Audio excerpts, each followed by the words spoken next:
Vou dar uma palavrinha sobre os palavrões.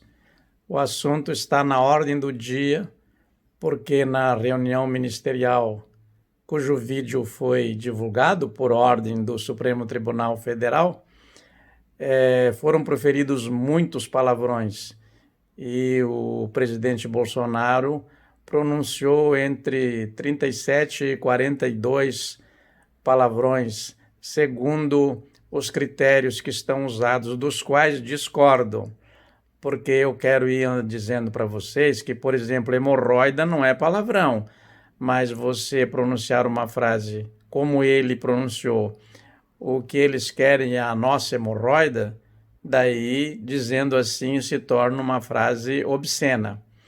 Mas eu quero dizer também que quem gosta de pesquisar as palavras, como é o meu caso, não está interessado nem em absolver nem em condenar. Mas quem tem olhos para ver, vê. E quem tem ouvidos para ouvir, ouve, não é? Há um excessivo rigor contra tudo o que o presidente Bolsonaro faz ou diz, assim como havia uma excessiva indulgência com o que fazia e o que dizia o presidente Lula e a presidente Dilma. E havia, assim, também uma situação atípica com o presidente Michel Temer, porque os palavrões que ele dizia ali eram mais assim, ao fazer, pareciam palavrões, né? Para a maioria do povo brasileiro, você falar em ênclise, próclise e mesóclise, que regem a colocação dos pronomes, isso soaria como palavrão. Então não é nem para condenar, nem para absolver. Vamos lá. O brasileiro diz poucos palavrões. O que acontece é que ele repete muito. E por que ele diz poucos palavrões? Porque a língua portuguesa quase não tem palavrões. Ela tem cerca de 3.000 palavrões e as outras têm mais. O alemão, por exemplo, tem 9.000 palavrões. O francês também tem cerca de 9.000 palavrões. O italiano, que parece que tem muitos palavrões, não tem tantos assim. Tem mais blasfêmias, porque houve um tempo em que se blasfemava muito e isso se consolidou na língua italiana. A blasfêmia é um outro ramo do palavrão, não é? O palavrão, tal como pronunciado na reunião ministerial, ele aludiu e alude muito às funções sexuais ou às funções excretoras. Os psicanalistas e os psicólogos, e claro, nós que estudamos a linguagem, temos um bom material também sob este viés. Mas no caso aqui é uma fala curtinha sobre isso. Eu queria dizer o seguinte, por exemplo, o Machado de Assis usa muito a palavra boceta, que veio do grego, passou pelo latim, chegou ao português, designando um recipiente, uma vasilha e uma caixinha. E no caso da maioria das vezes em que Machado de Assis usa, aquilo que nós chamamos de valise. Mas hoje não se usa mais boceta para designar esta bolsinha ou esta valise. Não se usa mais. Ela se tornou palavrão, mas não era.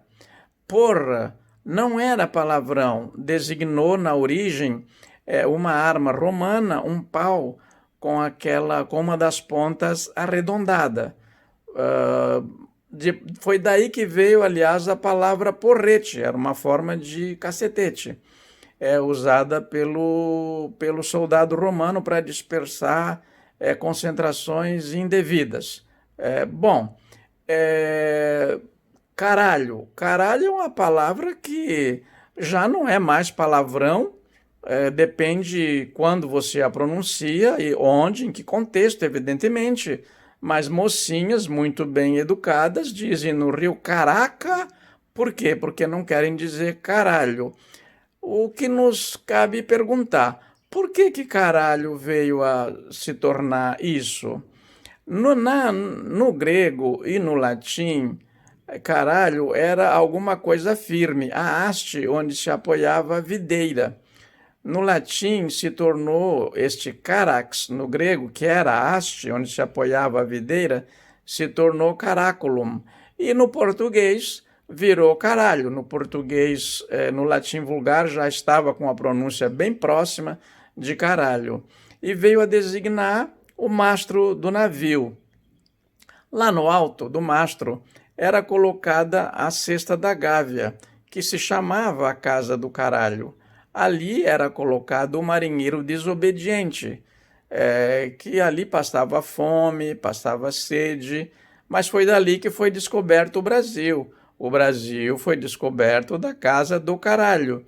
Se eu estiver dando aula sobre isso, é claro que eu não vou dizer assim em tão pouco tempo.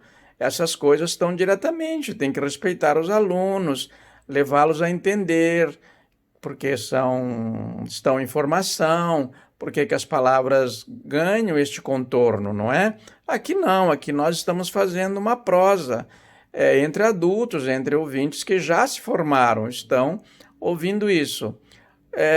Bom, mas você também diz de uma coisa muito boa, que é caralho. Caralho, que coisa boa e tal.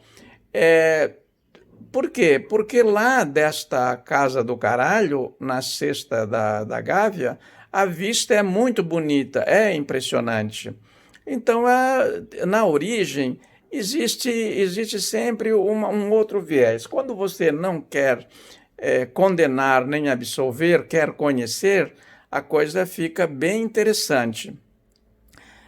Então, eu concluo dizendo o seguinte: a palavra é como uma roupa que você usa.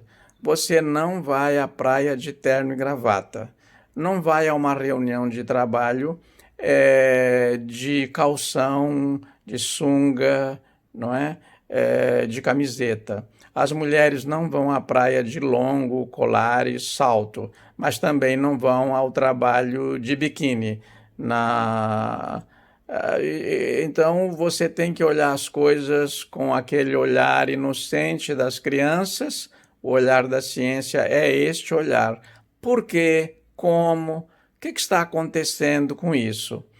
Com esta palavra? Por que ela se tornou isso e que ela veio a tornar-se? E estudar os caminhos, porque as palavras fazem uma longa viagem do berço até chegar a nós.